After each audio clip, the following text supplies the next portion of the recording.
In today's video, I'm going to teach you how to reset a Xero account, your comprehensive guide for 2025. So whether you're trying to start fresh, troubleshoot an issue, or prepare for a new financial year, resetting your Xero account is a straightforward process, and I'm here to guide you every step of the way. First, let's begin by navigating to the Xero dashboard. This is your main hub of all activities and where you can manage your accounts with ease. So open your web browser and type in the Xero URL, logging in with your credentials as needed. Once you're in, you should find yourself on the dashboard. Moving on, locate your profile icon at the top right corner of the screen. It's typically represented by your initials or a generic user icon. Give that a click. Once you've clicked on your profile, you'll notice a drop-down menu.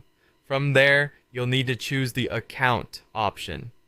Selecting Account will navigate you to a new page that houses a variety of settings related to your Xero account. On the Account page, you should find a Home button.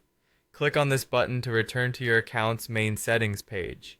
The Home button often helps to simplify and reset pathways by bringing you back to a core starting point within the Xero structure. Now we're getting closer. Look for the Reset option. This might require a little scrolling depending on your screen size, so be careful not to miss it. Once you've spotted the Reset button, give it a click. This will bring you to an important stage in the reset process.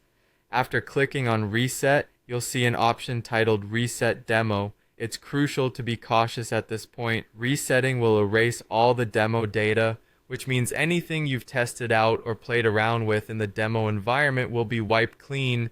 Only proceed if you're sure you want to reset this section of your account.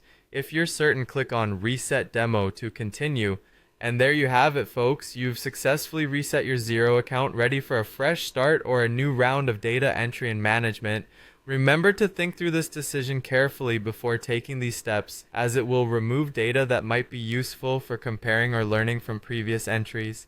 If you found this guide helpful, be sure to check out more of our tutorials on managing your Xero account effectively. Thank you for tuning in, and we'll catch you in the next one. Happy bookkeeping!